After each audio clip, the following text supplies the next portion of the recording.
Hello everyone. Today we will solve the question number 1 of exercise 8.2 और इस question में हम आज सॉल्व करेंगे question part 1, part 2 and part 3 of question number 1, right. तो previous video में मैंने आपको क्या करवाया था, मैंने आपको सिखाया था ट्रिग्नोमेट्रिक रेशियो की डेफिनेट एंगल्स पे किस तरह वैल्यू निकाली जाती है। तो आज उन वैल्यूज को के थ्रू हम इन क्वेश्चंस को सॉल्व करेंगे। तो यहाँ पे आपका फर्स्ट क्वेश्चन है sine 60 degree cos 30 degree plus sine 30 degree into cos 60 degree. तो इसमें क्वेश्चन ये है, जब आपको टेबल बनाना आ जाएगा तो ये बहुत सिंपल से क्वेश्चंस है। तो साइन 60 डिग्री क्या है, साइन, और फिर इस तरह से आप 60 देखोगे और फिर इसके नीचे देखो क्या वैल्यू है, √3/2 है। सिमिलरली आप देखो cos 30, cos, यहाँ देखो cos 30, तो cos 30 की वैल्यू cos देखो, फिर 30 देखो और फिर देखो क्या वैल्यू है। ठीक है, तो यहाँ आप देख सकते हो टेबल में साइन 60 की वैल्यू थी √3/2 और cos 30 की वैल्यू भी क्या है √3/2 प्लस साइन 30 की वैल्यू देखो 1/2 है। एंड सिमिलरली cos 60 की वैल्यू आप देखोगे तो क्या है 1/2 है। तो √3 को जब √3 से मल्टीप्लाई करेंगे तो क्या बन जाएगा 3/4 प्लस 1 को 1 से मल्टीप्लाई करेंगे तो 1/4।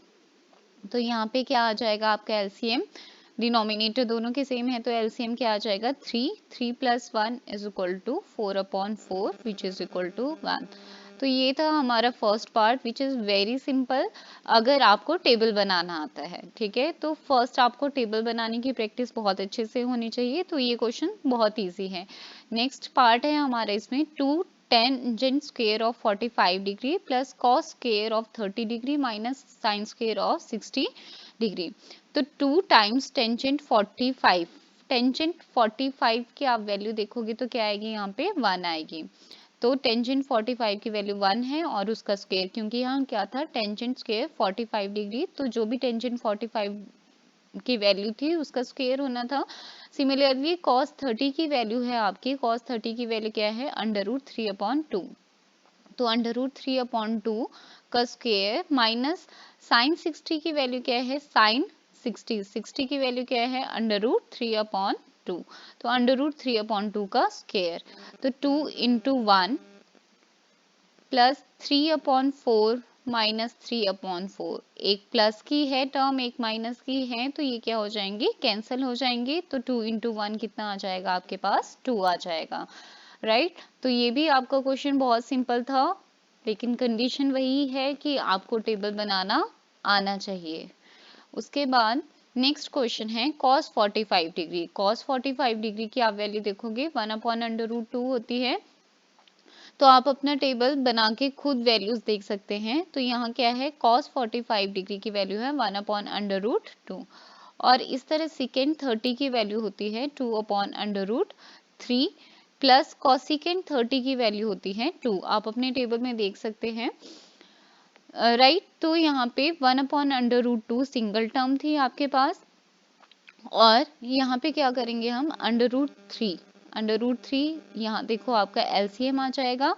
तो यहाँ पे क्योंकि यहाँ √3 पहले ही था डिनोमिनेटर, तो न्यूमरेटर सेम रहेगा, लेकिन यहाँ डिनोमिनेटर कुछ नहीं है मतलब 1 है, तो इसीलिए ये 2 √3 से क्या हो जाएगा, मल्टीप्लाई हो जाएगा, राइट।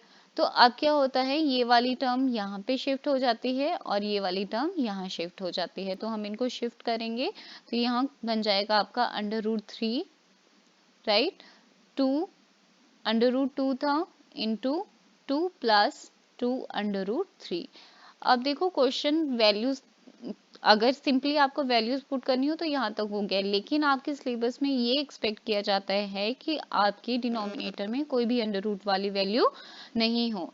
तो डिनोमिनेटर से अंडर रूट खत्म करने के लिए हमें क्या करना पड़ता है, हमें रैशनलाइजेशन करनी पड़ती है। तो 2 + 2 √3 इंटू 1/√2। √2 किस तरह आपका कैंसिल होगा, जब आप इसको √2 से मल्टीप्लाई करोगे। तो √2 से हमने डिवाइड भी किया, √2 से हमने मल्टीप्लाई भी किया, तो इससे क्या हुआ √3 ऊपर न्यूमरेटर में क्या हो गया √3 × √2 हो गया और अगर हम इस ब्रैकेट में से 2 कॉमन ले लें तो यहाँ पे रह जाएगा 1 प्लस अंडर रूट 3, और क्योंकि यहाँ हमने अंडर रूट 2 से डिवाइड किया था इस अंडर रूट 2 को खत्म करने के लिए, तो अंडर रूट 2 जब अंडर रूट 2 से मल्टीप्लाई हुआ तो कितना बन गया आपके पास 2, राइट। तो ये आया अंडर रूट 6, 2 इंटू 2 कितना हो गया 4, 1 प्लस अंडर रूट 3 यहाँ पे रह गया आपका। अब क्योंकि अंडर रूट 3 है, अभी भी 1 प्लस अंडर रूट 3 है हमारे पास, इरेशनल टर्म है, हमें वो कैंसिल करनी है, तो वो उसके लिए हमें फिर से रैशनलाइजेशन करनी पड़ेगी। तो 4, अब इसकी रेशनलाइजेशन कैसे होती है, जैसे ये 1 प्लस अंडर रूट 3 है तो इसकी रेशनलाइजेशन के लिए क्या होगा 1 माइनस अंडर रूट 3। रैशनलाइजेशन में क्या होता है, अगर यहाँ प्लस का साइन, टर्म्स तो वही रहेंगे, डिजिट्स वही रहेंगे, लेकिन प्लस का साइन हो तो माइनस बन जाता है, माइनस का साइन हो तो प्लस बन जाता है, सो दैट हमारे डिनोमिनेटर में फॉर्मूला बन सके a plus B into A minus B बन सके, ठीक है। तो न्यूमरेटर में कौन सी टर्म्स आ गई आपके पास, under root 6, 1 minus under root 3, और डिनोमिनेटर में 4 इंटू, अभी मैंने आपको बताया यहाँ पे a plus B into A minus B का फॉर्मूला क्रिएट होता है जब भी हम रैशनलाइजेशन करते हैं, डिनोमिनेटर में ये फॉर्मूला बनता है which is equal to A square minus B square. तो 1 plus under root 3, 1 minus under root 3 बन जाएगा आपका 1 का square A square minus second term का स्क्वायर बी का स्क्वायर, राइट। तो यहाँ पे आपका क्या है, आपका देखो यहाँ पे पीछे under root 6 into one minus under root 3 upon, यहाँ डिनोमिनेटर में आप देखो यहाँ पे 4 into 1 square 1 minus 3, under root 3 का स्क्वायर क्या हो जाता है 3, कल भी आपको बताए थे इसी तरह की। तो under root 6 1 minus under root 3, 4 into 1 minus 3 is minus 2, right. अब देखो आपका डिनोमिनेटर में कोई भी अंडर रूट की टर्म नहीं है, ये माइनस आपका न्यूमरेटर में शिफ्ट हो जाएगा 1 माइनस अंडर रूट 3, 4 इंटू 2 कितना हो गया 8 हो गया, राइट। तो माइनस अंडर रूट 6 को जब आप मल्टीप्लाई करोगे ब्रैकेट से तो minus under root 6 into under root 3 upon 8, minus under root 6 को आप माइनस अंडर रूट 3 से मल्टीप्लाई करोगे तो वो हो जाएगा प्लस अंडर रूट 18 अपॉन 8।